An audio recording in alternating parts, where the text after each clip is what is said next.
নমস্কার। এইটা আমাদের একটা নতুন সেগমেন্ট। আর তার নাম হচ্ছে গিয়ে আড্ডাবাজি।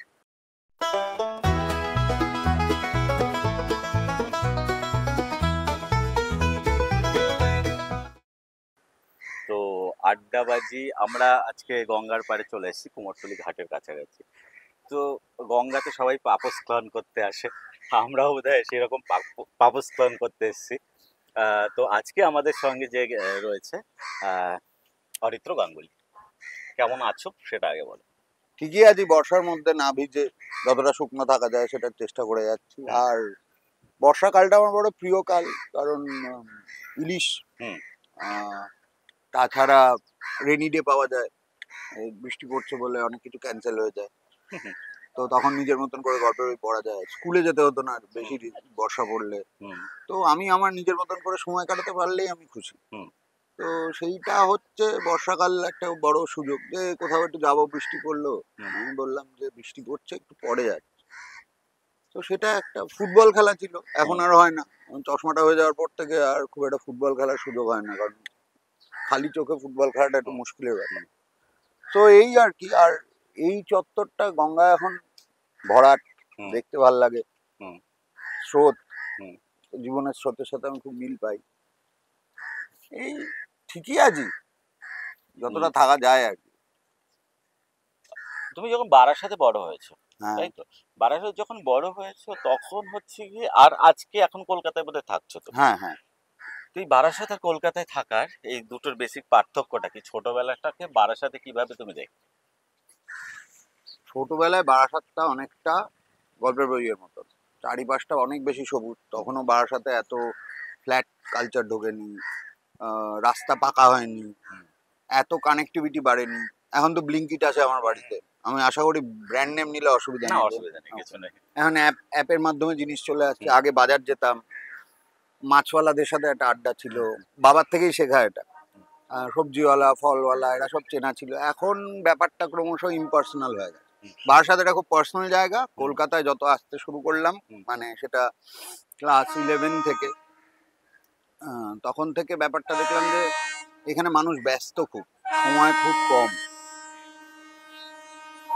এইসব ইন্টারাপশন আছে।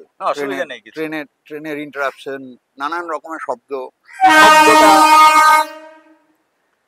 যেহেতু আমি রেডিও,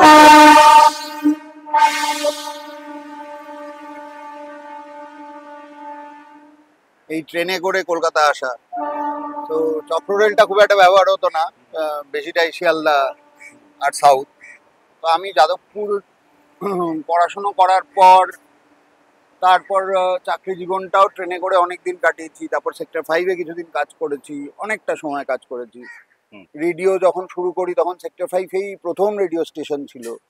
তো এইগুলো করে করে পার্থক্য, শহরটার প্রতি একটা ভালোবাসা আছে, সেটা কিছুটা অপরাজিত দেখে, কিছুটা বাড়ি থেকে পালিয়ে দেখে, কিছুটা গল্প হলে সত্যি দেখে একটা মায়া আছে এই শহরটা। এই শহরটার সাথে অন্য ভারতীয় শহরগুলোর অনেক পার্থক্য। বম্বে খুব ব্যস্ত, দিল্লি খুব ভিআইপি, চেন্নাই একটা ভাষার চ্যালেঞ্জ থাকে, তাছাড়া ব্যাঙ্গালোরে তো শহরে পৌঁছানোটাই চ্যালেঞ্জ। হায়দ্রাবাদও ভীষণ ব্যস্ত একটা শহর। তো আমি যেসব শহরগুলোয় গেছি, একমাত্র মাইসোরকে কিছুটা আমি খুব কাছাকাছি পেয়েছি বারাসাতের মতন, কারণ এখনো অনেকটাই কম ফ্ল্যাট কালচার, আস্তে আস্তে হচ্ছে। আর নিজস্ব একটা কি বলবো, একটা ছন্দ আছে, যে ছন্দটা কারোর সাথে তাড়া নেই। পুরানি দিল্লিটা আমার ভালো লাগে। তো কলকাতার উত্তর প্রান্তটা থেকে আমার আসা শুরু। আমার কলেজ ছিল, মানে 11-12 ছিল স্কটিশ চার্চ। তো উত্তর কলকাতা দিয়ে আমার শুরু চেনা। তারও বহু আগে বাবার হাত ধরে ওই যেগুলো টিপিক্যাল বাবা মা নিয়ে আসতেন, বইমেলা, তারপরে জাদুঘর, তারপর ভিক্টোরিয়া, আলিপুর চিড়িয়াখানা, এগুলো যেমন বাকিরা সবাই করেছে আমরাও তখন সেটাই করেছি। তখন তো মল কনসেপ্টটা আমরা প্রথম কলেজে ঢুকে পেলাম। শুনতে খুব মনে হচ্ছে অনেক বয়স, অতটাও নয়, কিন্তু খুব দ্রুত বদলেছে গত 10-15 বছরে। চারিপাশটা এত দ্রুত বদলে গেছে, তাই এখন বারাসাত আর কলকাতা খুব একটা পার্থক্য করা যায় না। যে বারাসাতটা আমি একটা বইয়ের মাধ্যমেও ধরার চেষ্টা করেছিলাম। সেই বারাসাতটা সাইকেল চেপে ঘোরা যেত। হুম এখন সবাই একটা বাইক নিয়ে ঘোরে, সাইকেলের সংখ্যা কমেছে। তো পার্থক্য তো অনেক, বহু পার্থক্য। হুম বারাসাতে আমি সিঙ্গেল ছিলাম, কলকাতায় আমি ডাবল হয়েছি, হুম পরিবার হয়েছে নিজের। সব মিলিয়ে কলকাতা সবটাই দিয়েছে, খুব ভালো বন্ধু দিয়েছে হুম বরাবর। আমার বন্ধু ভাগ্য খুব ভালো, হুম তারা আমায় যথেষ্ট ভালোবাসে এবং যত্ন করে। হুম এবং সব থেকে বড় কথা, আমার যে কিছু মানে খিটকেল জায়গা আছে, সেই জায়গাগুলোকে অ্যাকসেপ্ট করে নেয়, সেইটা বড় আমার ভালো লাগে। কলকাতা আমার অ্যাকসেপ্ট করে নিয়েছে, হুম। সেইটা আমার ভালো লাগে আর কি। তুমি কতটা অ্যাকসেপ্ট করেছো কলকাতা? ও বাবা, ছোটবেলা থেকে কলকাতায় যাওয়াটা একটা অকেশন। আমার টেস্ট ম্যাচ দেখা, হুম ইডেন গার্ডেন দেখা, বইমেলা, এই অকেশনগুলোর জন্য কলকাতায় আসা ছিল। আহ, প্রথমবার মেট্রো চড়াতে নিয়ে এসেছিলেন আমার কাকু, হুম সেইটা মনে পড়ে। গরমের ছুটি হলে আমার পিসির বাড়িতে আমি থাকতাম, রাজভবনের খুব কাছেই তিনি হুম থাকতেন। এইসব মিলিয়ে বেশ আম, একটা গল্পের কলকাতা ছিল। তারপর সেটা কাজের কলকাতা হলো। এখন তো মনে হয় যে আহ, এই বিভিন্ন জায়গাগুলো এক্সপ্লোর করা কতটা হুম বাকি রয়ে গেছে সেটা মনে হয়। তো বারাসাতটা অনেকটা এখন আর সেই বারাসাতটা নেই যেটা আমি আমি জানি। হুম তাই ফিরে গেলে অচেনা লাগে। হুম আর কলকাতাটাকে চিনছি, সুযোগ হচ্ছে, মানুষজনের সাথে মেশার সুযোগ হচ্ছে। আমার যারা আর্টিস্ট বন্ধুরা আছেন তাদের এক্সিবিশন যখন হয় যায়, হুম বা যারা গায়ক বা যারা মিউজিশিয়ান তাদের যখন হয়, বা যারা নাট্যকর্মী হুম রয়েছেন বা ফিল্মে যারা রয়েছেন, এদের কাজ দেখার সুযোগ হয়। তো সেটা একটা প্রিভিলেজ, আমার মনে হয় কলকাতা একটা প্রিভিলেজ এই সময় দাঁড়িয়ে। কারণ আম, মানুষের ভালোবাসা, মানুষের আম, প্রচুর প্রচুর কি বলবো, স্নেহ, এগুলো পাই। কলেজ স্ট্রিট আছে হুম আমার সব থেকে প্রিয় জায়গা হুম সারা কলকাতার মধ্যে। ওই হেঁটে এপাশ ওপাশ করি আর বইয়ের গন্ধ নিই। হুম তো এই সবগুলো বিলাসিতাগুলো এখনো অ্যাফোর্ড করতে পারছি, হুম। সেটাই সব থেকে বড় প্লাস। এই ধরো গঙ্গার ধার আছে, এই হ্যাঁ। পুজো আসছে, আমরা আগে বারাসাত থেকে কুমারটুলি আসতাম ঠাকুর আনতে। হুম হুম এখন বিভিন্ন কাজে কুমারটুলি আসি, আবার কখনো এমনি আসি ছবি তুলতে নিজের মোবাইল ফোন দিয়ে। হুম। সব মিলিয়ে কলকাতা ব্যাপারটা। আমাদের বোধহয় এই একটু কলকাতা একটু ডিস্টার্ব করছে, মানে বৃষ্টিটা হ্যাঁ, যত এটা বেশি একটু আমরা পড়ছে একটা ছায়ার তাহলে দিকে আমরা যাই, একটু ওই ছায়ার দিকটাই দিকে চলি। যাই। হ্যাঁ, যেটা বলছিলাম বৃষ্টি খানিকটা আমাদের কথায় হ্যাঁ। বাধা সৃষ্টি করলো, সেটাও ভালো। আহ, যেটা বলছিলাম তোমায়, কথা নিয়ে যখন কথা হচ্ছিল তখন হচ্ছে কি, পৃথিবীতে যা কিছু সমস্যা সব কথা থেকেই শুরু হয়। হুম। পৃথিবীর যা কিছু সমস্যার সমাধান সবই কথা দিয়েই হয়। হয়। ভারত পাকিস্তান এক টেবিলে বসে কথা বলার জন্য, আবার ভারত বাংলায় একটা প্রবাদ আছে না, বোবার শত্রু নেই। হ্যাঁ, আবার পৃথিবীর সব সব সমস্যা তৈরি শব্দ দিয়ে। আমাকে কেন হুম এটা হুম বলেছে? হুম হুম। কেন তো বললো? তুমি এমন একটা মিডিয়ামে কাজ করো যেখানে হচ্ছে কি শব্দ নিয়ে খেলা।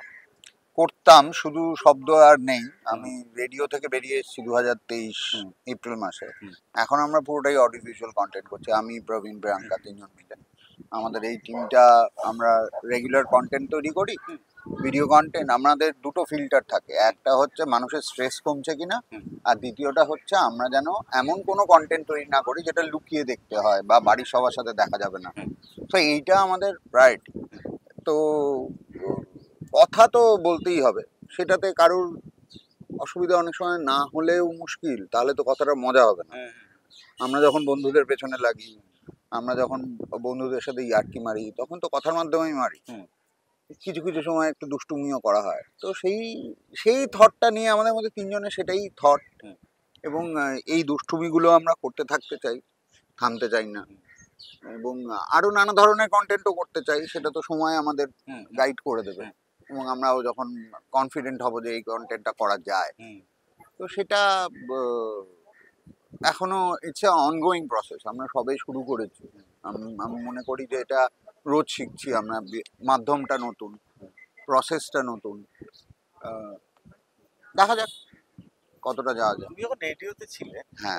তখন এফএম বা রেডিও যাই কিছু এফ বলি না এম। কেন, হ্যাঁ। FM, তো একটা সময় 2000 এইটার সময় 4, 5, 6 বা 7, 8 এই সময়টা প্রাইভেট চ্যানেলগুলো যখন চলে আসে একটা এই যে ইন্ডিভিজুয়াল গান, ব্যান্ডের গানগুলো মানে একদিনে অজস্র বার একই গান 1 ঘন্টায় শুনছি।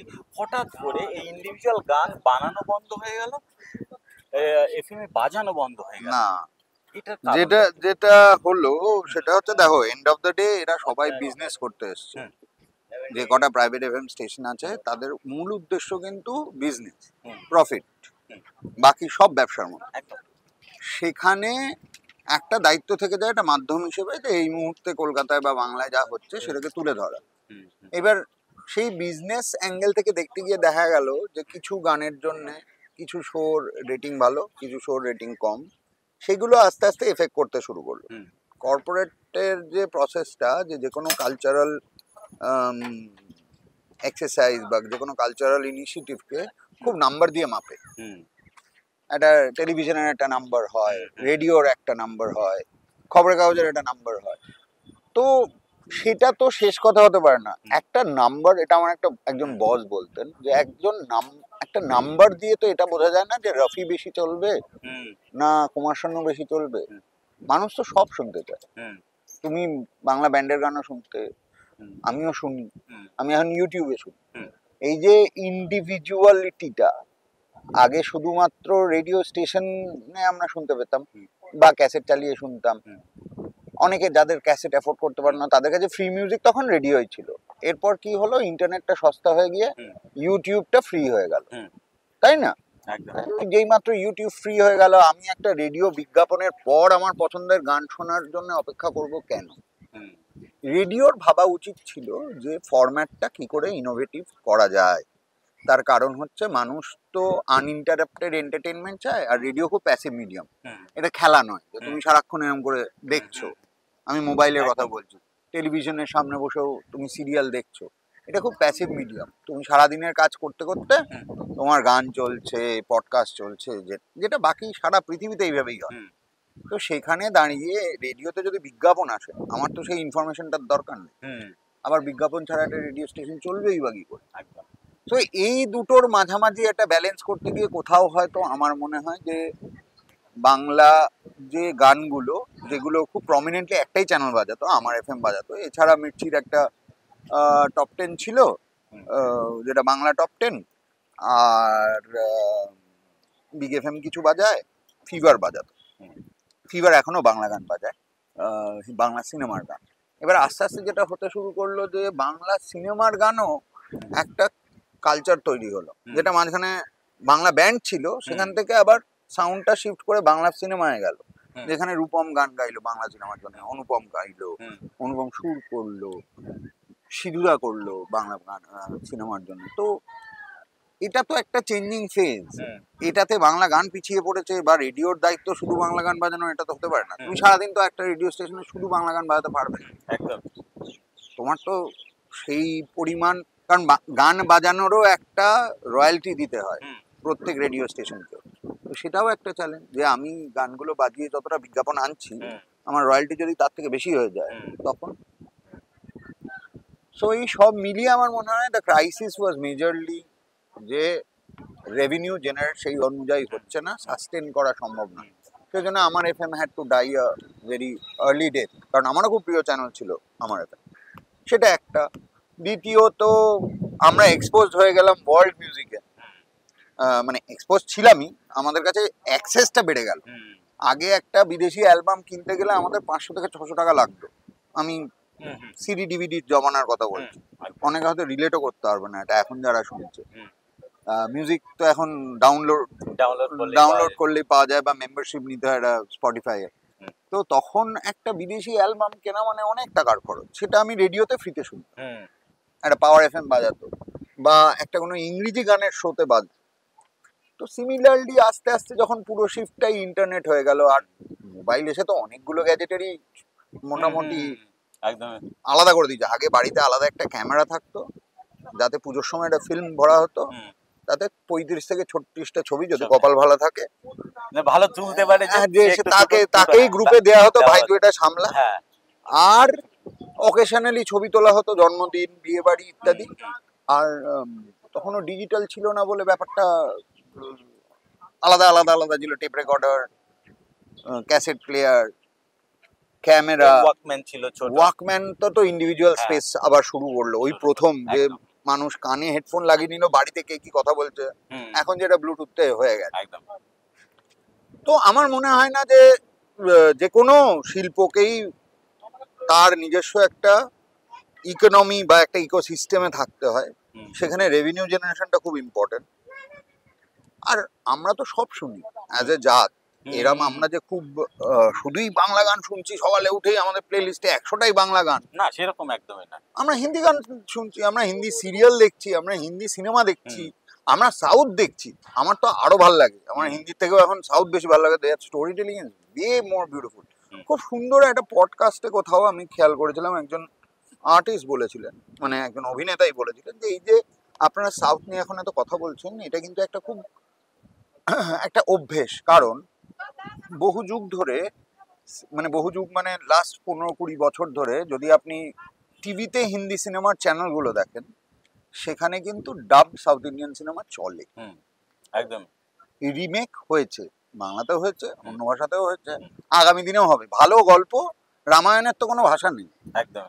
রামায়ণ সব ভাষায় লেখা আছে। হুম, কারণ গল্পটা ভালো। তো প্রোডাক্টটা যদি ভালো হয়, আমি যদি খুব গোদা বাজারি ভাষায় কথা বলি, হুম, প্রোডাক্টটা যদি ভালো হয়, সেটা সবাই অ্যাডাপ্ট করতে চাইবে। হুম, বাংলা গানের ক্ষেত্রে দ্য চ্যালেঞ্জ ওয়াজ, আমার যেটা মনে হয়, হুম, যে যে পরিমাণ স্কেল আপ দরকার ছিল, যে আজকে যেটা রূপমরা করেছে, মানে হুম, হুম, আমি ফসিলস এর কথা স্পেসিফিক্যালি বারবার বলতে বাধ্য হই, কারণ বাংলা গানটা হুম, শিল্প, কিন্তু বাংলা গানটা চালানো একটা বিজনেস বা একটা ইকোসিস্টেম। সেই হুম, ইকোসিস্টেমটা তৈরি করা, হুম, সেটা কিন্তু একটা ব্যান্ড হিসেবে ফসিল আজ সাকসেসফুল। ওরা কিন্তু লেগে থেকেছে। হুম, বাকি ব্যান্ডদের কাছে আমার একটাই রিকোয়েস্ট, আপনাদের গান নিয়ে আমার কোনো কথা হবে না। হুম, আমার আমার পুরো কলেজ লাইফটা, আমার হাই স্কুলটা বাংলা ব্যান্ড ছাড়া আমি ভাবতে পারতাম না। হুম, আমি এখনো শুনি, হুম, মহিন থেকে পরশপাথর থেকে আরম্ভ করে, তারও অনেক পরে ঈশান হোক, তাদেরও শুনি। এবার ফলো আপনি হুম, ফসিলসের, রূপম নিজে একজন আইকন, হুম, বাকিরা সেই আইকনিক জায়গাটা বেছে নেননি, হয়তো তারা হতে চাননি, ঠিক হুম, আছে। হুম, কিন্তু তাতে তো দর্শকদের দোষ দেওয়া যায় না বা শ্রোতাদের দোষ দেওয়া যায় না। একদম। তারা তো তাদের এন্টারটেনমেন্ট খুঁজবে রে বাবা। হুম, তো তখন যেটা পাচ্ছে সেটা তখন সে নেবে। হুম। একটু অন্য প্রসঙ্গে চলে যাই। সেটা হচ্ছে গিয়ে যে আমরা এলোমেলো ভাবে সব প্রসঙ্গগুলোতেই আসবো। আড্ডায় তো তাই হয়, এটা তো আর সেটা হচ্ছে মানে কি, একেবারে সেই প্রেস কনফারেন্স নয় যে একটা ব্রিফ আছে, ওর মধ্যে কোয়েশ্চেন করবেন, এর বাইরে কোয়েশ্চেন করবেন না। বৃষ্টিও হচ্ছে, ভিজতেও ভালো লাগছে, তার হ্যাঁ, জন্য এনি কাটছি ডে, না এনি ব্যাপারটা। Day, any day is rainy day. হ্যাঁ, হ্যাঁ। আমরা এমন একটা জায়গায় দাঁড়িয়েছি, পাশেই হচ্ছে কাশী মিত্র শ্মশান ঘাট। তো জীবনে এমন কিছু মৃত্যু যেটা মানুষকে তো শেপ করে। আমার মনে হয় প্রিয়জনের মৃত্যুটা সব থেকে বড় সত্যি, মৃত্যু আর খিদে, খিদে। এই দুটো নিয়েই আমরা বেঁচে আছি। বাঁচা হুম, ইটস এ ফ্যালেসি। বাঁচছি কেন? একদিন কোনো একটা ঘাটে আমরা আসবো বলে, আর যতদিন না ঘাটে আসছি ততদিন আমরা বাঁচার যুদ্ধটা কে লড়ে দেবে? আমাদের খিদে। হুম, সেটা নানা রকম খিদে আছে। একটা বেসিক খিদে আছে মানুষের, যেটা হচ্ছে জীবন পুষ্টিকর খিদে, যেটা হুম, মানুষের শরীরে পুষ্টি যাবে। তারপর মগজের খিদে আছে, হুম, পেট বাঁচলে মাথা বাঁচবে। হুম, মগজের খিদে মেটার পরেও আরো অনেকের অনেক রকম খিদে তৈরি হয়। যারা আমরা মগজি মানুষ, তুমি সেটা বুঝবে, হুম, তাদের কাছে মগজের পুষ্টিটা খুব ইম্পর্টেন্ট। একটা ভালো বই, ভালো গান, ভালো সিনেমা, ভালো ছবি, ভালো আড্ডা। তো আহ, মৃত্যু যদি বলো, মৃত্যুর সাথে আমার আলাপ খুব ছোটবেলা থেকে। মানে আমার এক জেঠু, প্রথম মৃত্যু যদি বলো, আমার এক জেঠু, সে হঠাৎই মারা যায় হার্ট অ্যাটাকে। আমি প্রসেস করতে পারিনি ব্যাপারটা কি হয়েছিল, কারণ আমি চোখের সামনে দেখিনি। ওনাকে শ্মশান নিয়ে যাওয়া হয়েছে, পুড়িয়ে দেওয়া হয়েছে, আমাকে নিয়ে যাওয়া হয়নি, আমি তখন অনেকটা ছোট। 10 বছর যখন আমার বয়স, আমার বাবার মৃত্যু হলো।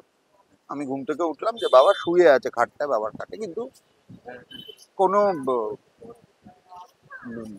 স্পন্দন নেই যাকে বলে,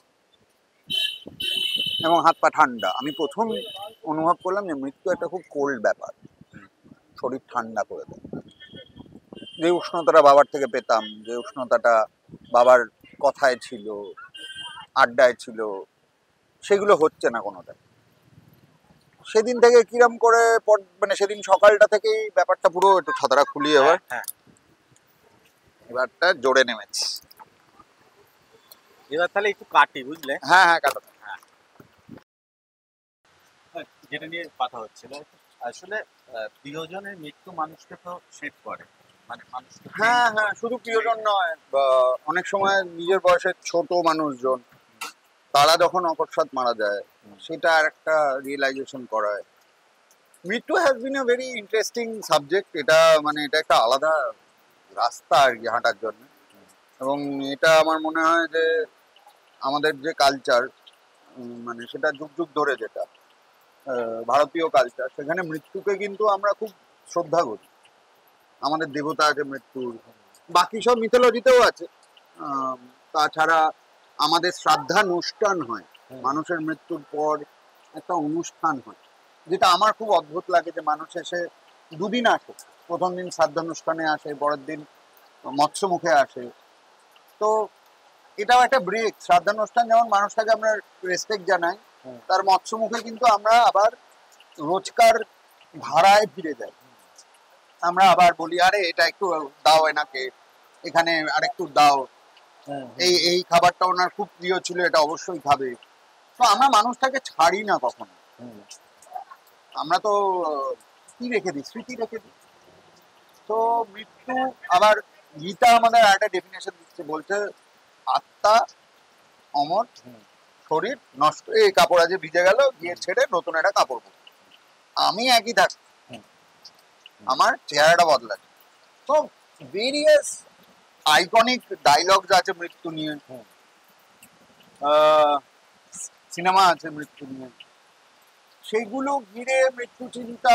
এবং কাশ্মীর ঘাট অদ্ভুত ভাবে, আমি আমার বয়োজ্যেষ্ঠ আমার এক শ্বশুরবাড়ির দিকের একজনকে এখানে নিয়ে এসেছিলাম দাহ করতে, আমার নিজের মাকে নিয়ে এসেছিলাম এখানে দাহ করতে। কাশ্মীর ঘাটটা আমার কাছে খুব মানে শান্তির জায়গা। তার কারণ হচ্ছে এখানে আর বাকি ঘাটগুলোর মতন অতটা কি বলবো মানুষের সমাগম নেই, জায়গাটাও ছোট। আর আমার মনে হয় মৃত্যু খুব আন্তরিক। রবীন্দ্রনাথের কথায়, রবীন্দ্রনাথের লেখায় বহুবার মৃত্যু নানাভাবে এসেছে। তিনি তো বোধহয় ম্যাক্সিমাম শখগুলো পেয়ে গেছেন এবং আমাদের জন্য একটা করে মানে মাইল ফলক রেখে গেছেন ইমোশনে। তো ওনার মৃত্যু চিন্তাটাও খুব ইন্টারেস্টিং, যে চারিপাশটা যখন সবাই চলে যাচ্ছে, আমার যেসব দিতে হবে সে তো আমি জানি। তো আমাদের ওই ছেড়ে দেওয়াটার শিক্ষাটাই মৃত্যু দেয়, যে আমাদের সব থেকে প্রিয় মানুষ, সব থেকে প্রিয় যাকে আমরা পোষ্য, সব থেকে প্রিয় বন্ধু, আচমকা একদিন ঘুম থেকে উঠে বা মাঝরাতে ফোন পেয়ে মৃত্যুর জন্য দৌড়নো। আমার এক বন্ধুর বাবা, সে বন্ধু আসতেও পারেনি আমেরিকা থেকে, পৌঁছতে পারেনি, আমরাই দাহ করতে নিয়ে গেছি। এই সব মিলিয়ে মৃত্যুটা খুব আমার খুব আপন। মরণরে তহু মম শ্যাম সমান, আমার মনে হয় সেটাই।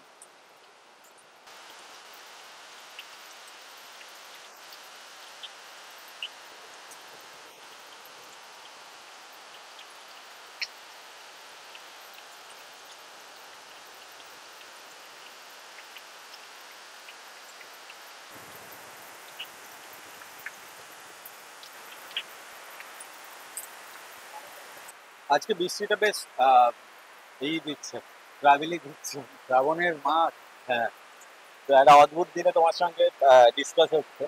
তো ছোটবেলায় বৃষ্টি, ফুটবল খেলা, বারাসাত, একটু যদি আমরা একটু 14 খুলে দাও। জনের দল ছিলাম, সাত সাত করে ভাগ হয়ে যেতাম। ওই আমরা মাঠে ফুটবল খেলতাম, তখনও এত কড়াকড়ি হয়নি।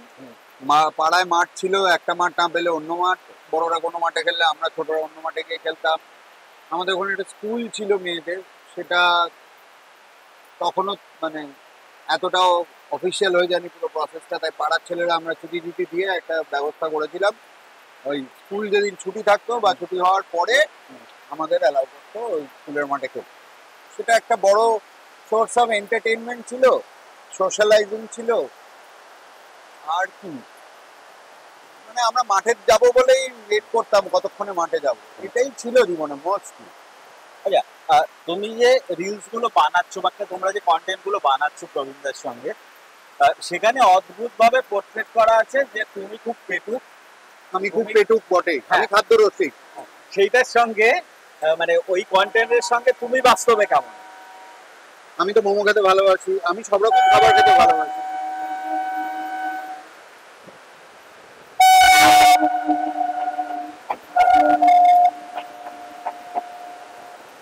তো আমার খাবারের প্রতি বরাবর ছোটবেলা থেকে ভালোবাসা, খেতে ভালোবাসি, সব রকম খাবার খাই। আহ, যতটা সুস্বাদু হয় তত ভালো। বিভিন্ন দেশের খাবার খেতে ভালোবাসি। আমি ঘুরতে চাই কিছুটা খাবো বলেই। আমি সদ্য ঘুরে এসেছি ইটালি বলে একটা দেশ থেকে। সেখানকার খাবারের মতন খাবার আমি খুব কম খেয়েছি, এবং খাবারটা খুব ইম্পর্টেন্ট আমার কাছে। তো রিলসে যা দেখো, আমরা তো কেউই অভিনেতা নই, আমাদের জীবন থেকেই ওটা তোমরা দেখো। তো ওখানে সবটাই মোটামুটি আমরা ওরকম, তাই জন্যেই ওইগুলো অত মজা লাগে। বৌদির সঙ্গে রিলেশনটা যেভাবে দেখানো হয় সেটার মধ্যে তোমার বিয়ে হয়েছে? না, হয়নি? না। তা তোমাকে আমি বোঝাতে পারবো না। হ্যাঁ। যাদের 14-15 বছর বিয়ে হয়ে যায়, হুম। তাদের সাথে সম্পর্কটা তখন এটা একটা টেনশনের তৈরি হয় যে মানুষটা ভালো থাকছে কিনা, মানুষটা ঠিক জায়গায় যাচ্ছে কিনা, নিয়মগুলো মানছে কিনা। আমি তো খুব নিয়ম ভাঙা ভাবলি বরাবরই। স্কুলেও করেছি, বাড়িতেও করেছি। খাওয়া দাওয়ার ব্যাপারেও আমার কন্ট্রোল ব্যাপারটা কম। তো সেখানে বৌদির ইন্টারাকশনটা আমার মনে হয় প্রবীণ, প্রিয়াঙ্কা, বৌদি মিলে একটা হোয়াটসঅ্যাপ গ্রুপে আলোচনা করে নিয়ে তারপর আমার পেছনে যায়। এর মধ্যে মানে এগুলো কি স্ক্রিপ্টেড নাকি কিছু তোমার কাছে সারপ্রাইজ আছে? কিছু না, আমার কাছে পুরোটাই সারপ্রাইজ থাকে। কারণ এরা আলাদা করে প্ল্যান করে, আমায় কিছু বলে না। আমার সামনে ক্যামেরাটা এনে আমায় ধরে ফেলে। ঘটনাটা সেখানেই মজার হয়। এই যে আজ মানে এখন একটু রাজনীতি নিয়ে কথা বলি, তাহলে রাজনীতি নিয়ে কথা বলতে গেলে অনেক জিনিসগুলো ক্লিয়ার হবে যে আমরা এখন সব জিনিসগুলো না মানে পার্সোনালি আমরা নিয়ে নিই। যেমন আজকে আমি আস্তে আস্তে তোমার সঙ্গে মানে কথা বলবো, এটার জন্য আমি ফিরছিলাম, আমার মেট্রো করে আসছিলাম, তখন অদ্ভুত একটা রিলস দেখলাম। সেটা হচ্ছে যে আমাদের পার্লামেন্টে লালু প্রসাদ যাদব অটল বিহারী বাজপেয়ীকে বলছে যে অটল বিহারী বাজপেয়ী একটা বক্তৃতাতে বলেছিল নেহেরু ওকে বলেছে তুমি একদিন দেশের প্রধানমন্ত্রী হবে। লালু সেখানে বলছে জওহরলাল নেহেরু তো আপনাকে বলে দিয়েছে আপনি একবার দেশের প্রধানমন্ত্রী হবেন, আপনি দুবার দেশের প্রধানমন্ত্রী হয়েছেন, এবার ছেড়ে দিন, দেশের যান আপনার থেকে বাঁচুক। এইটা সংসদে দাঁড়িয়ে একজন নেতা আর একজন নেতাকে বলছে এবং সেটা নিয়ে সবাই হাসছে। আজকে যে পরিস্থিতি আমাদের সোশ্যাল মিডিয়ার যুগে প্রত্যেকটা আমরা পার্সোনাল লেভেলে যেভাবে নেমে যাচ্ছি, সেইটা কি খারাপের দিকে যাচ্ছে না ভালোর দিকে যাচ্ছে? এই যে সময়টা আমরা কোন জায়গায় আছি? প্রথম কথা, আমি ভোটটা দিই, আমি ট্যাক্সটা পে করি, আমি একজন দেশের নাগরিক, আমার কিছু সেন্টিমেন্ট আছে দেশের প্রতি, আমার কিছু বিশ্বাস আছে, সেগুলো কোনো পলিটিক্যাল পার্টির সাথেই আমার মিলে না। ঠিক আছে? ভোটের আগে অনেক রকম কথা হয়, ভোটের পরে ছবিটা পাল্টে যায়। আর এখন তো তুমি যে কথাটা বললে যে মানুষ অফেন্ডেড বেশি হয়, তো আমার মনে হয় অফেন্স নেওয়াটা এখন ইন স্টাইল। না, আমি আগে এমন অনেক বন্ধু বান্ধবের সাথে এমন অনেক ইয়ার্কি মেরেছি, এখন সেগুলো মারতে গেলে দুবার ভাবতে হয়। এগুলো মারা যায় না। সমাজ বদলেছে, মানুষের চিন্তা ভাবনা বদলেছে, সেটার সাথে সবাই মেলাতে পারবো তা তো নয়। খারাপ বাজেতে আমি বিশ্বাস করি না। মানুষের ইতিহাস যদি দেখো, একটা বহমান ইতিহাস, এটা আরো আগামী কয়েকশো কোটি বছর চলবে হয়তো, আশা করি, যদি না আমরা সব অ্যাটম বোম ফাটিয়ে ফেলে যাচ্ছে। তো সেখান থেকে দাঁড়িয়ে পলিটিশিয়ানরা নিজেদের মধ্যে একটা সম্পর্কে থাকেন, because they belong to a certain category of people in this country, they have their own politics. সাধারণ মানুষ হিসেবে, এটা বাংলায় খুব সহজ কথা আছে, আদার ব্যাপারই যাহাদের খোঁজ রাখেন। এবার সমাজ বান্ধবে সবাই অফেন্ডেড হচ্ছে, সবাই ক্ষোভ প্রকাশ করছে, কিন্তু পাশের বাড়ি থেকে যখন ময়লাটা এসে রাস্তার উপর পড়ছে, পাড়ায় কটা লোক আছে গিয়ে সেটা নিয়ে প্রতিবাদ করে? এই ছোট ছোট জায়গাগুলো তো এখনো আমরা, আমাদের পলিটিক্স গুলো এখনো ঠিক দানা বাঁধেনি। আরেকটা জিনিস যেটা হচ্ছে কি যে এই যে সবাই এত অফেন্ডেড হচ্ছে, তারপরে আমি দেখছি আগে যেটা হচ্ছে কি এখন হাল ফিলালে যেটা দেখা যাচ্ছে সেটা হচ্ছে আমাদের মধ্যে একটা আল্টা দেশপ্রেম, একটা অদ্ভুত ধরনের আলট্রা দেখনদারি সব জায়গায় হ্যাঁ। বেড়েছে। দেখনদারির জীবন হয়ে উঠেছে। তোমার লাইফ কত সুন্দর, তোমার লাইফ কত ব্যস্ত, তোমার বাড়িতে কি হচ্ছে, তোমার আজকে ভাতের পাতে কি আছে, তুমি বন্ধুর সাথে কোথায় গেলে, সবটাই তো তুমি ফেসবুকে দিচ্ছ। হুম এই দেখুন, আগে তো এই সবগুলোই মানুষ করতো। হুম বাড়িতে ইলিশ আসতো, আমরা বন্ধুদের সাথে ঘুরতে যেতাম, সেখানে ছবি তুলতাম, হুম কিন্তু সেই ছবিটা সঙ্গে সঙ্গে পোস্ট করতে হবে। হুম বা একটা খাবার হুম এলো হুম টেবিলে, হুম সেটার ছবি তুলে আগে একটা ইনস্টা স্টোরি করতে হবে। হুম এইগুলো এখনকার ধারা। হুম এবার সেগুলো প্রশ্ন করে লাভ নেই, কারণ এটা তো হচ্ছে, এটা তো সত্যি। হুম হুম এটার খারাপ ভালো ইভ্যালুয়েশন করার আমি কেউ না। হুম। না আমি বলছি পার্সোনাল জায়গাও তো মানুষকে এফেক্টেড করে, যেহেতু আমরা করে তো। মানে আমরা নিজেদের শিল্পী হিসেবে যখন একটু ক্লেম করি, আমাদের ভাবনা একটু খোলা, একটু সহনশীলতা আমাদের ভাবনার মধ্যে থাকবে। প্রথম কথা, কলকাতায় হ্যাঁ শিল্পের ইতিহাসটা যেটা, সেটা যারা একটু পড়াশুনো করেছেন, তারপর সেটা করার পর নিজেকে শিল্পী বলতে গেলে অন্তত 200 বছর লাগবে। হুম আমার ক্ষেত্রে, হুম আমি অন্যের ক্ষেত্রে বলতে পারবো না। আমার আরো 200 বছর লাগবে একজন আর্টিস্ট হয়ে উঠতে। হুম আর্টিস্টের সর্বপ্রথম যেটা লাগে সেটা হচ্ছে সাহস। হুম যে সমাজে আমি থাকি, আমি অত সাহসী হতে ভরসা পাই। হুম আমার বাড়িতে লোক আছে, আমার ওপর অনেকে ডিপেন্ড। হুম আমার বাড়িতে যারা বয়োজ্যেষ্ঠ, যারা ছোট, তারা আমার ওপর ডিপেন্ড।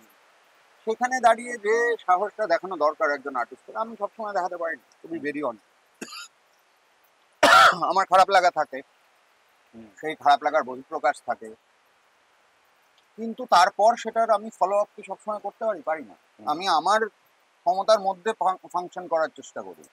হুম সো আমার মতে হুম কলকাতায় বসে কলকাতার ইতিহাস, কলকাতার শিল্পের ইতিহাস, ভারতের শিল্পের ইতিহাস যদি আমি ফলো করি, তাহলে এক একজন আমার আমার কাছে আমার যা বুদ্ধিমত্তা, যে লিমিটেশন আমার, তাতে আমার আরো 200 বছর লাগবে শিল্পী হতে। হুম সেখানে প্রতিবাদ করতে যাওয়ার ভাষাটা কি হবে, হুম বা সেখানে আমাকে তো পরদিন সকালে বাজারটাও করতে যেতে হবে, আমাকে তো আমার মেয়েকে স্কুলেও পৌঁছাতে যেতে হবে, আমাকে তো আমার সামাজিক সার্কেলের মধ্যে গিয়ে মিশতেও হবে। সেইখানে দাঁড়িয়ে প্রতিবাদ করলেই যে সবসময় সবকিছু সুফল হবে, হুম I am being very honest. হুম হুম আমার আমার হুম মধ্যে হুম কোনো রকম কনফিউশন নেই, হুম আমি করতেই পারি। হুম। তারপরের এফেক্টটা আমার নেয়ার ক্ষমতা আছে কি? তোমার কাছে দেশপ্রেমের সংজ্ঞা কি? দেশপ্রেমের সংজ্ঞা হচ্ছে ভালোবাসা প্রথম। হুম আমি আমার পাশে যে প্রতিবেশী থাকেন, আমি রাস্তায় যাকে দেখছি, হুম তার প্রতি শ্রদ্ধা, সম্মান, ভালোবাসা। কোথাও কোনো কিছু বিপদে পড়লে তার পাশে গিয়ে দাঁড়ান, হুম তবেই আমার দেশ ঠিক থাকবে। হুম যুদ্ধ যখন লাগে বা যুদ্ধ যুদ্ধ ভাব যখন তৈরি হয়, তখন আমার বারবার মনে পড়ে সেই সব সৈন্যগুলোর কথা যারা বাড়ি ছেড়ে চলে গেছে, হুম সেই সব আর্মি পার্সোনালদের কথা যারা নিজেদের বাড়ি ছেড়ে, কারণ তাদেরও একটা বাড়ি হুম আছে, তাদেরও একটা বন্ধু আছে, তাদের একটা হ্যাপি জোন আছে, সেই হ্যাপি জোনটা ছেড়ে তারা রোজ রাত্রিরে বা সারাদিন ধরে কতগুলো মানুষের হুম রক্ষা করছেন, কতগুলো মানুষের কলম চালানোর উপর। এইটাই তো যুদ্ধ। হুম হুম হুম যারা যুদ্ধ তৈরি করে তারা যুদ্ধে যায় না, হুম যারা যুদ্ধে যায় তারা যুদ্ধ চায় না। হুম এটা সারা পৃথিবীর সত্যি। প্রথম বিশ্বযুদ্ধ, দ্বিতীয় বিশ্বযুদ্ধ আমাদের চোখে হুম আঙুল দিয়ে শিখিয়েছে। আমি একটা জিনিসে বিশ্বাস করি, ভারতবর্ষ আগের থেকে বেশি প্রতিবাদ করতে শিখেছে। সেটা হুম মানে সেটা ডিবেটেবল যে এই প্রতিবাদের এরকম ভাষা হওয়া উচিত আচ্ছা কিনা। হ্যাঁ কিন্তু একটা দেশ 75 বছর বয়স হয়ে গেছে, যে দেশটা পৃথিবীর one of the biggest economy, তাদের বারবার যখন টেরোরিজম ফেস করতে হয়, সেখানে জোরে কথা বলাটা দরকার। হুম সেখানে চর না মারুক, হুম অন্তত হাতটা আটকানো দরকার। হুম তো সেটাতে আমার যথেষ্ট সমর্থন আছে, কারণ আমিও ভারতবাসী হিসেবে চাইবো যে আমার দেশটা সুরক্ষিত থাকুক। হুম আর দেশপ্রেম, ইতিহাসটা জানা, সঠিক ইতিহাসটা, আহ, বিভিন্ন যে কালচারাল ইনফ্লুয়েন্স আছে, একটা ভারতীয় ক্যালেন্ডার তুমি যদি ধরো, একটা ভারতবর্ষ যদি জানুয়ারি থেকে ডিসেম্বর দেখি, বিভিন্ন কালচারাল ইনফ্লুয়েন্স আছে, আমাদের শিল্পে আছে, স্থাপত্যে আছে, সিনেমায় আছে, কবিতায় আছে, গানে আছে, কত কিছুতে আছে। আমরা তো কত রাজ্যের কবিতা গান এখনো শুনেই উঠতে পারিনি, তারা মেইন স্ট্রিম নয় বলে। আমাদের তো খুব শহর কেন্দ্রিক সভ্যতা, সেখানে দাঁড়িয়ে থেকে আমরা যেটা শহরে পপুলার হচ্ছে সেটুকুলোতেই শুনছি। দেশ তো আমার ঠিকানার বাইরে বেরিয়ে দেশ, আমার শহরটা থেকে বেরিয়ে গিয়ে দেশ। হ্যাঁ, এবার আমার যেটা বক্তব্য, এই যে আমরা বিভিন্ন রকম জিনিস দেখছি এখন, মানে আমরা খুব ইন্ডিভিজুয়াল, মানে আমরা বাঙালি, আমরা মারাঠি, আমরা পাঞ্জাবি, এই তার মানে কোথাও একটা ছেটেন। হ্যাঁ, কিন্তু ভারতবর্ষ বা দেশ, আমাদের ভারতবর্ষ হিসেবে যখন আমরা দেখি, তখন তো বিভিন্ন ভাষা, বিভিন্ন সংস্কৃতি, সবকিছু, বিভিন্ন বৈচিত্র্য নিয়ে সবটা, এই আত্মস্থটা আমরা একটা সময় তো করে এসেছি, সেটা আমাদের থেকে ছুটছে কেন? মানে হাতের অনেকগুলো কারণ আছে। আমরা আমাদের নিজেদের মানুষজনকে নিয়ে গর্বিত নই। একটা হিন্দিতে কথা আছে, ঘর কা মুরগি ডাল বাড়া। আমরা আমাদের ইতিহাস সেভাবে পড়ি না, পড়ানো হয় না। যে তুমি লোকটা কেন, তুমি তোমার কি কি জায়গা থেকে ইন্সপিরেশন পেতে পারো। আজ একজন ক্ষুদিরাম বসু ইন্সপিরেশন, একজন নন্দলাল বসুও ইন্সপিরেশন। একদম। তো এই ইন্সপিরেশন গুলোকে চেনানোর দায়িত্ব কাদের? শিক্ষা প্রতিষ্ঠানদের, একদম। শিক্ষকদের, বাড়ির বড়রা। সেটা কতটা হচ্ছে? তারা তো ব্যস্ত তাদের জীবন বাহিকা করার জন্য। সেটার তো একটা ইকোনমিক্যাল ক্রাইসিস আছেই। আজকে খরচ বেড়ে গেছে। তুমি যে দামে কলেজে পড়েছো, আজকে সেই দামে গ্র্যাজুয়েট হয়নি। একদম। আমার গ্রামের কথা আমি ছেড়েই দিলাম। টাকাটা একটা বড় শক্তি, এইটা ছাড়া কোনো কালচার এক্সিস্ট করবে না। পৃষ্ঠপোষক না থাকলে মানুষ জীবনের ফাইন আর্ট টেস্ট, তাদের ক্রাইসিস পেরিয়ে ফাইন আর্ট টেস্টে যাওয়ার জন্য তাদের একটা স্টেবিলিটি দরকার। আমরা তো স্টেবিলিটি খুঁজছি। আমাদের চারিপাশে ইন্ডাস্ট্রি নেই। আমি 34 বছর সিপিএম জামানা, এখন টিএমসি জামানা। আমি তো কখনো কোনো রাজনৈতিক নেতাকে বলতে শুনলাম না যে না আমরা এগিয়েছি। অনেক স্ট্যাটিস্টিক্স দিয়ে অনেকে অনেক কিছু বুঝিয়ে দেবেন আমার, তাতে আমি খুশিই হব যে আচ্ছা তাহলে ভালোই হচ্ছে। আমি সাধারণ মানুষ হিসেবে দেখছি আমার বন্ধুরা বাইরে চলে যাচ্ছে, আমার বন্ধুর ছেলেমেয়েরা বাইরে পড়তে যাচ্ছে। প্রথমে ছিল বন্ধুরা বাইরে পড়তে যেত, এখন বন্ধুর ছেলেমেয়েরা বাইরে পড়তে যাচ্ছে। চাকরির সন্ধানে তারা বাইরে চলে যাচ্ছে। আমার স্কুলের বন্ধুরা 6 জন কলকাতায়, বাকি 40 জনের ব্যাচ, 34 জন বাইরে। বাইরে মানে রাজ্যের বাইরে, দেশেরও বাইরে। আমি কোনো রাজ্য স্পেসিফিক কথাও বলছি না। সবার অ্যাসপিরেশন বিদেশে একটা চাকরি করবো। কেন কেন?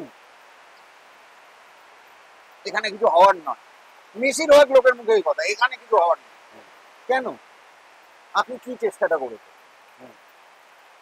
80-র দশক থেকে এই বাইরে যাওয়া, 70-80-র দশক থেকে এই বাইরে, পাড়ার ওই দাদাটা আমেরিকায় পড়াশোনা করে, ওকেও ওর মতন হতে হবে। কেন?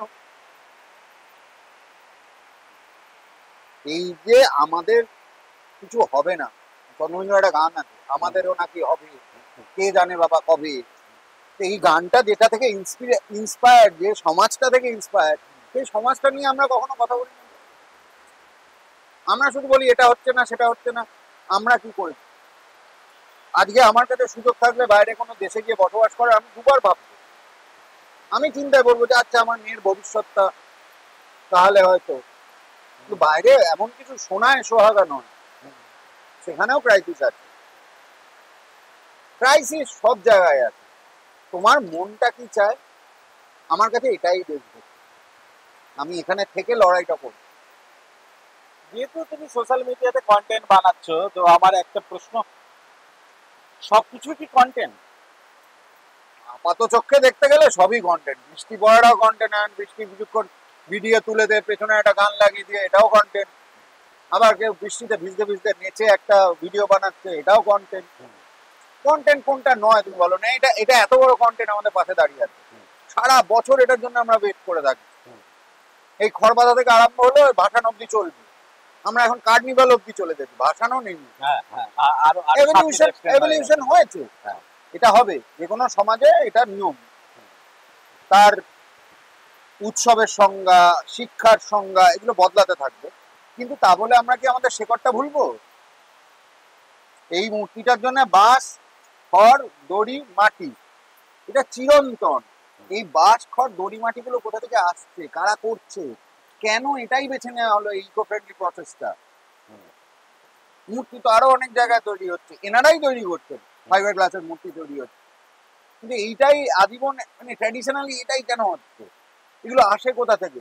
এই খোঁজগুলো কোনো স্কুল করায়? কোনো মানুষকে তুমি, হ্যাঁ এই তো পাড়ায় হয়, আমি দেখেছি অনেক। আমাদের প্রবলেমটা সেখানে, আর রুটে যাওয়াটা আমরা ভুলে গেছি, তো যাই না। যেতে চাই না, খাটনি অনেক না, অনেক খাটনি। আজকে তুমি আমি এখানে দাঁড়িয়ে এই যে আড্ডাটা মারছি, আমরা এই জায়গাটা নাই বাঁচতে পারতাম। আমরা এটা কোনো সুন্দর কফিতে বসে, হ্যাঁ, ক্যাফেতে কফি বসে সুন্দর কফি খেতে খেতে আড্ডা করতে পারতাম। এই জায়গাটা আমার বাঁচার কারণ হচ্ছে, আমি যদি আড্ডা মারতে চাই আমার একটা জায়গা দরকার যেটাতে আমি স্পর্শ করতে পারবো। ক্যাফেটা আমার আড্ডা মারার জায়গা নয়। আমি খুব চায়ের দোকান পাবো, আরো ভালো হতো চায়ের দোকানে বসতে পারবো। সে আমরা বসতাম, কিন্তু হ্যাঁ বিষয়টা ঠিক আমাদের- আছে, সেটা বলছি যে বন্ধুত্ব, ও বাবা, তো তোমার কাছে বন্ধুত্বকে তুমি সবটা। কিভাবে দেখো? সবটা।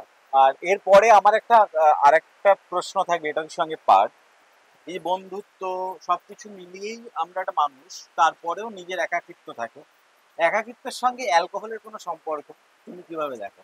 আচ্ছা বেশ, আমি বন্ধুত্ব দিয়ে শুরু করি। হ্যাঁ। পরিবারের বাইরে যে হুম। সব থেকে ইম্পর্টেন্ট সম্পর্কটা আমরা তৈরি করি, হুম। এটা আমরা বেছে নিই। হুম। কতটা তোমাকে ভগবান সুযোগ দেন ভাবো। হুম। পরিবার তুমি চুজ করতে পারো না। না, একদমই যে তাই। তোমার মামা খারাপ লাগলো সে মামা, হুম। যে তোমার মাসি খারাপ লাগলো তোমার মাসি। একদমই। বাবার সাথেও সম্পর্ক খারাপ হয় অনেকে, মার হ্যাঁ। সাথেও সম্পর্ক খারাপ হয় অনেকে, বন্ধুর সাথেও সম্পর্ক খারাপ হয়, কিন্তু সেটার মধ্যে অনেক টানাপোড়েন থাকে। আর এটা আমরা স্বাধীনভাবে বেছে নিই যে এই মানুষটা আমার বন্ধু হবে। কিন্ডার গার্ডেন থেকে আরম্ভ করে মৃত্যুর শেষ দিন অবধি আমার ইচ্ছা যেন আমি বন্ধুতে থাকতে পারি। বন্ধুহীন হয়ে যাওয়াটা বড় বিপদ, কারণ সেখানে স্বার্থ কম থাকে। বাবা মা চাইবে তো যতই হোক তুমি সন্তান, সমাজের সামনে তোমার পরিচিতি হচ্ছে এই পরিবারকে তুমি এগিয়ে নিয়ে যাও। বন্ধুর সাথে এদের কিচ্ছু নেই। একটা স্কুলের সাথে তোমার সম্পর্ক হচ্ছে ইনস্টিটিউশনটাকে থেকে বেরিয়ে তুমি জীবনে উন্নতি করবে, তাহলে ইনস্টিটিউশনটাও সেটা শেয়ার পাবে। চাকরির জগতে তো তোমার কলিগদের ক্ষেত্রে হচ্ছে তাদের সাথে তোমার একটা ভীষণ ভদ্র সম্পর্ক মেনটেন করতে হয়। আই এম ভেরি লাকি এই মুহূর্তে বা লাস্ট 15 বছর হতে চললো প্রায়, প্রিয়াঙ্কা প্রবীণের সাথে সম্পর্কটা বন্ধুত্বের থেকেও বেশি হয়ে গেছে। আমি ওদের দুজনের নামই প্রথমেই নিই। তার কারণ হচ্ছে ওদের সাথে অনেক পরে বন্ধুত্ব জীবনে, এবং অনেক ক্রাইসিসে বন্ধুত্ব। এটা মনে রাখবে, ক্রাইসিসে যখন বন্ধুত্বটা হয় সেই বন্ধুত্বর মানে কি বলবো, লাইফ স্প্যানটা অনেক বেশি হয়। এক, দুই, আমরা কাজ করতে যে ধরনের কাজ করতে ভালোবাসি আমাদের কোথাও একটা ফ্রিকোয়েন্সি ম্যাচ করে গেছে। সেটা যখন আমরা তিনজন মিলে কাজ নাও করছি তখনও ওই মোটেই থাকি আমরা আড্ডায়। আচ্ছা, এরপর আসি আমার স্ত্রীর কথা। আমার স্ত্রীর সাথে আমার সম্পর্কটা বন্ধুত্ব দিয়েই শুরু, তারপরে সে আমার স্ত্রী হয়। কমলিকা, ওর কথা যদি বলি, ও হচ্ছে ঘুরতে ভালোবাসে। ওই পুকুর গাইন বাগাবাইনের জুতো জোড়া পেলে ওর ভালো। তো আমার যাবতীয় ঘুরতে যাওয়ার প্ল্যান বা আমরা কোথায় যাব ঘুরতে, এগুলো ওই ডিসিশন নিয়ে নেয়। লাইফের কঠিন ডিসিশন গুলো ও নেয়, কোথায় ঘুরতে যাব, টাকা পয়সা কিভাবে বাঁচাবো, আর যত ফালতু ডিসিশন, এই আজকে রাতে আমরা পিৎজা খাবো না চাইনিজ খাবো, এইসবগুলো আমি। তো সেটাও একটা বন্ধুত্বটা না থাকলে সম্পর্কটা এতদিন ধরে তো চলে না। বন্ধুহীন হয়ে বাঁচা খুব মুশকিল। স্কুলের বন্ধু, কলেজের বন্ধু কেউ কেউ থেকে গেছে, যোগাযোগে অনেকেই আছে, কিন্তু কেউ কেউ বন্ধু হিসেবে থেকে গেছে, আবার অনেকে বন্ধু হয়ে ফিরে এসছে, এরকম আছে। আমার কাছে বন্ধুত্বটা খুব ইম্পর্টেন্ট। এবার দ্বিতীয় কথাটা তুমি যেটা বললে, একাকিত্বে মত দরকার নেই। একাকিত্বের মতটা, একাকিত্ব ইটসেলফ ইজ ইনটক্সিকেটিং নাম। আমার কাছে অ্যালকোহল বা পরিবেশটা অ্যালকোহলিক হলে যেটা, সেটার জন্য বন্ধু দরকার বা সেরকম মানুষ দরকার যার সাথে I am having a good conversation. শুধু অ্যালকোহলের জন্য সময় নষ্ট করে লাভ। Alcohol should have good food, better conversation, তার থেকেও বেটার মানুষজন। এটা খুব ইম্পর্টেন্ট। অ্যালকোহল কখনোই একাকিত্বের রিপ্লেসমেন্ট নয়, আমার কাছে তো নয়। যারা ভাবছেন তাদেরকেও আমি রিকোয়েস্ট করব যে একাকিত্বটা কেন হচ্ছে সেটা খুঁজে বার করুন, সেটাকে কাটানোর চেষ্টা করবেন। একাকিত্বটা মানুষের জীবনে খুব ইম্পর্টেন্ট, কিন্তু সেটা যদি ঘন ঘন হতে থাকে তাহলে একটু ইন্ট্রোস্পেকশন করুন। গ্লাস না নিয়ে করলে ভালো। তাতে কি হয়, গ্লাসের একটা প্রবলেম হচ্ছে আরো অনেক অর্গান আছে তো শরীরে, মনটাকে ঠিক করলে হয়তো, কিন্তু অর্গানগুলোতে এফেক্ট করবে। এটা একটা আমার খুব মানে বহু বন্ধুকে দেখে থেকে শেখা। তারা একাকিত্বের জন্য ধরতে গিয়ে তারপর আরো বাকি সব অর্গানগুলোকে এফেক্ট করে ফেলে।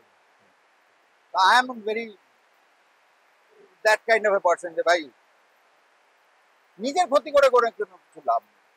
নচিকেতা, মানে আমরা না সবাই সবার সঙ্গে জুড়ে আছি, মিশে আছি, সবাই সবাইকে শুনছি, আবার এট এ টাইম আমরা কেউ কাউকে শুনছি না। না তো, তো না, নচিকেতার আমরা শুনছি, আমরা বুঝছি না। ওকে, আমার যেটা মনে হয় হ্যাঁ, যে মানুষ এখন প্রচুর আদান প্রদান করছে, কমিউনিকেশন বেড়ে গেছে, কমিউনিকেশনের মেসেজিং বেড়ে গেছে, কিন্তু সেটা শুধুমাত্রই হচ্ছে ও কি বললো আমি তার কি উত্তর দিলাম, সেটা না। মানুষটা কি বলতে চাইছে সেইটা বেশি important। নচিকেতার একটা গানের একটা অদ্ভুত দুটো লাইন আছে: চেনা মানুষ হয় অচেনা যুদ্ধের প্রান্তরে, বিছানার চেনা মানুষ অচেনা সে অন্তরে। আমার মনে হয় আজকের আজকের অ্যাসপেক্টে দাঁড়িয়ে এই শব্দ মানে এইটাকে আমাদের একটু ওদের খুঁজতে হয়। মানে চেনা মানুষ কিছু রিলেশন, মানে দুটো মানুষ বিছানাতে পাশাপাশি শুয়ে আছে, হ্যাঁ হ্যাঁ তারপরেও তাদের ডিস্টেন্স হচ্ছে মাইলের পর মাইল। হ্যাঁ, কারণ তারা দুটো আলাদা রিল দেখছে। হ্যাঁ, দুজনের মধ্যে কথা বন্ধ হয়ে গেছে, আবার হ্যাঁ হয়ে গেছে। পৃথিবীর 1000 মাইল দূরে আছে, তাদের রিলেশনটা ঠিকই আছে কথার উপরে বেস করে। আমরা কি কথা বলছি হয়তো, সেটা এত নয়েজ তৈরি করছে, হৃদয় টাচ হচ্ছে না, এইরকম কিছু তুমি ফিল করো? হ্যাঁ হয়তো প্রচুর চেনা বন্ধুরা অচেনা হয়ে গেছে, প্রচুর মানুষ যাদেরকে একরকম ভাবতাম তারা সিচুয়েশনে একদম অন্যরকম প্রকাশ হয়েছে। তো স্বাভাবিকভাবে তাদের সাথে যে লোকাল ট্রেনটা যাতায়াতের ছিল, আমি খুব লোকাল ট্রেনে যাতায়াত করেছি বলে বলছি, একটা গ্রুপ তৈরি হয়ে যায় তোমার।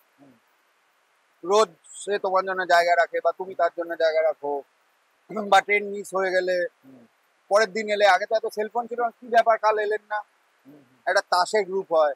আমি ইনফ্যাক্ট বনগা লোকালের ভেন্ডারে উঠেছি, ওখানে একটা হরে কৃষ্ণ গ্রুপ ছিল, তারা গান করতো আর আমি টার্গেট করে উঠতাম, বোধহয় বৃহস্পতিবার করে ওরা উঠতো। তার কারণ হচ্ছে হরে কৃষ্ণটা হয়ে গেলে ওরা একটা করে সন্দেশ দিত, আর বনগা থেকে আসা ছানার সন্দেশ বুঝতেই পারছি বহু উপাদেয়। আমি ওই ছানার লোভে যেতাম, কিন্তু আমার পরিবেশটা খুব ভালো লাগতো যে কতগুলো মানুষ একটা জার্নি, সে একটা তার বিশ্বাসের কৃষ্ণের ওপর বিশ্বাস রেখে সেই জার্নিটা পার করছে হরে কৃষ্ণ গান করতে করতে। এটাই তো আমার দেশ। একদম। তো এই কমপ্লেক্সিটি, আরবান লাইফ, এইগুলো তো থাকবে, তার কিছুটা আমার মনে হয় ওনাকে আমরা জায়গা দিয়ে দিই। হ্যাঁ হ্যাঁ,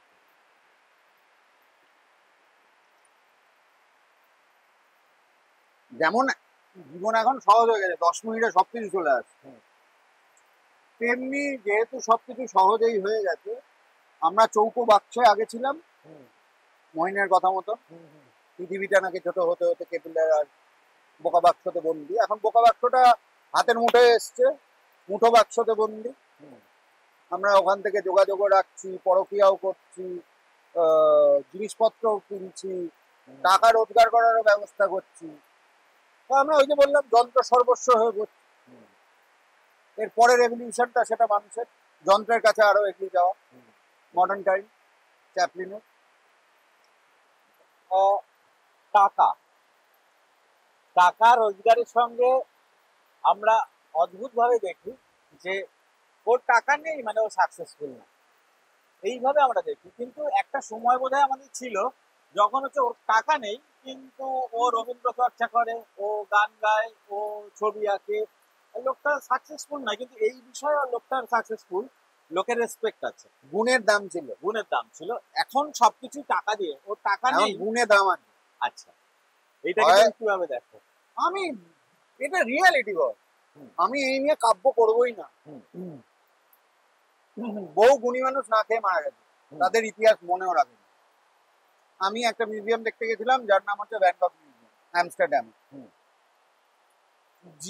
জীবিত অবস্থায় ভ্যান গগের একটা ছবি বিক্রি হয়েছিল 200 ইউরোতে, হুম। যেটা আজকের দিনে দাঁড়িয়ে হয়তো 40 মিলিয়ন কি 50 মিলিয়ন। মৃত্যু পরবর্তী জীবনে সারা পৃথিবী ভ্যান গগকে মিউজিয়াম করে রেখে দিয়েছে। হুম।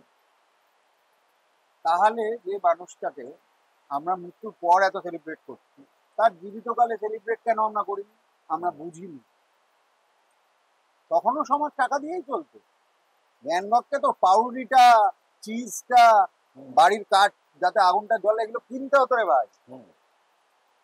যবে থেকে আমরা টাকা বানিয়ে ফেলেছি, খুব গোদা বাংলায় বললে বাঁশ নিয়ে ফেলেছি। হুম।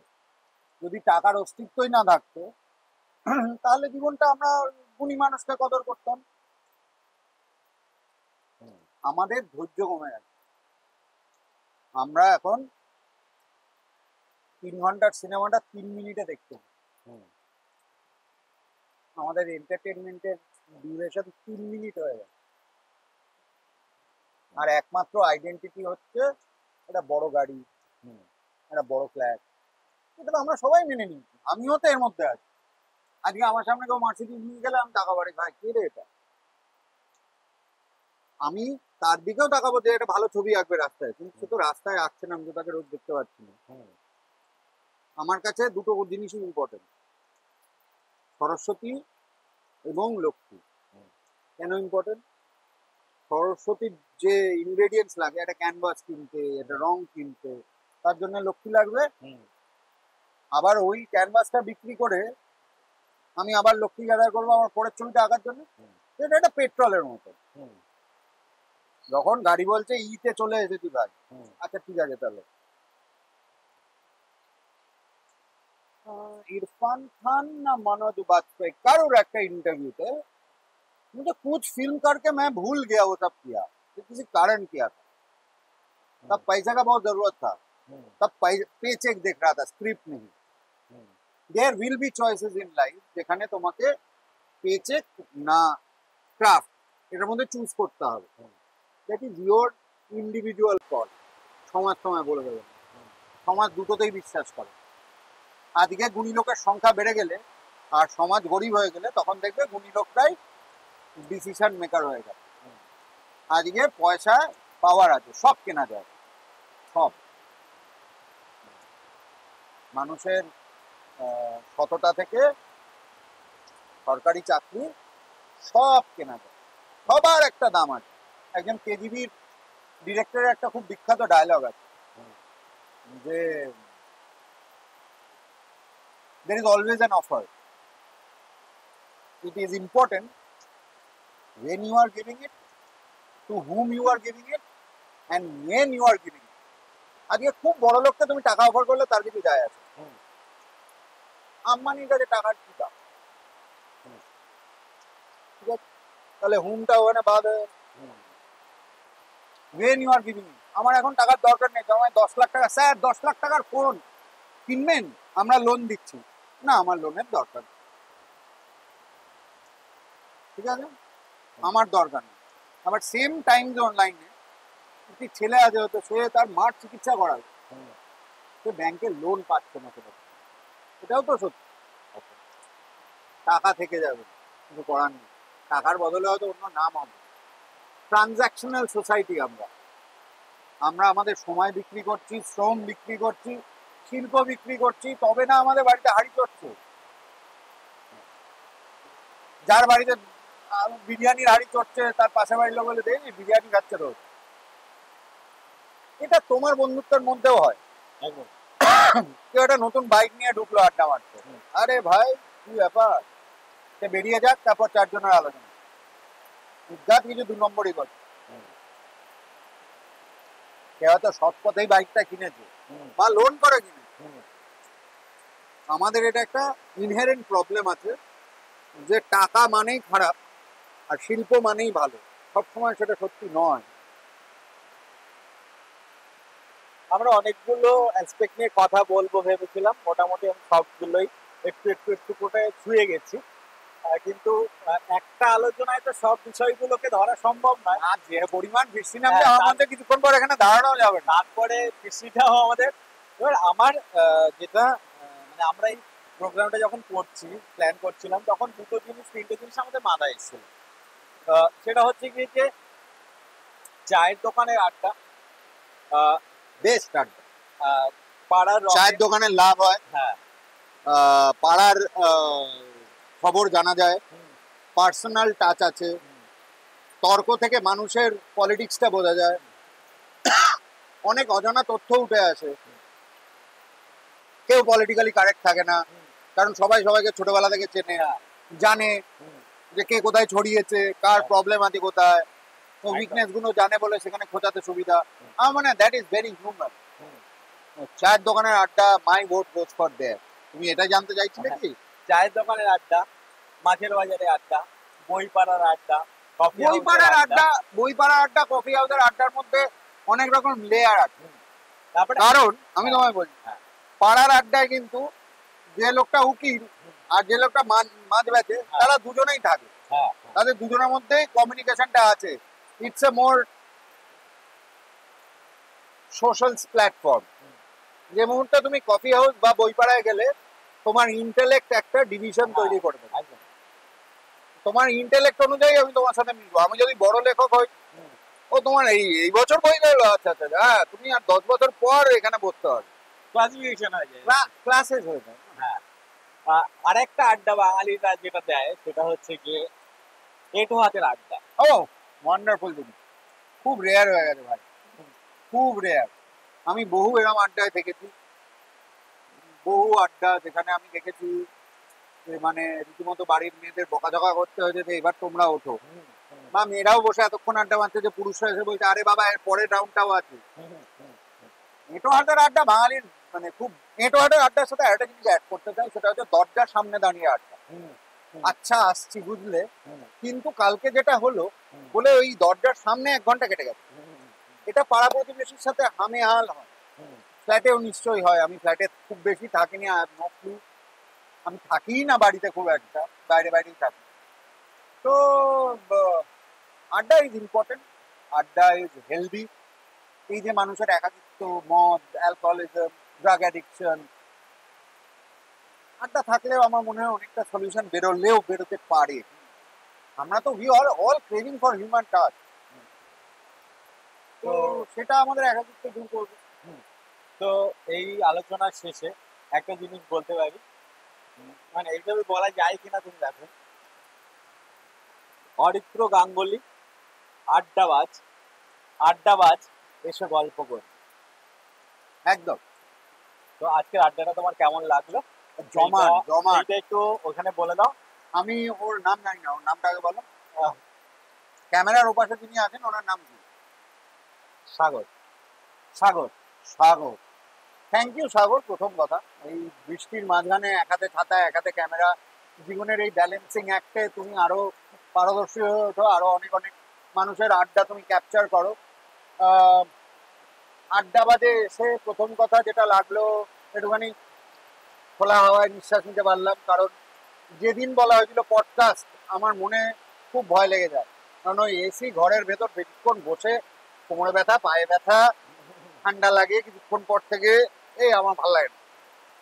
খোলা জায়গা হবে, বৃষ্টিটা ঠিক আছে, মানে আমরা অ্যাডজাস্ট করে নিয়েছি, কিন্তু এই বা খারাপ কি, এই যে কুমারটুলির মতো একটা জায়গায় পুজো আসছে, বা আড্ডাবাজি চলুক, আড্ডাবাজের ঠেকটা আরো বৃহৎ হোক, লোক আসুক, চলুক আড্ডা চলুক, কি আর হবে, কি বার আছে আড্ডা ছাড়া?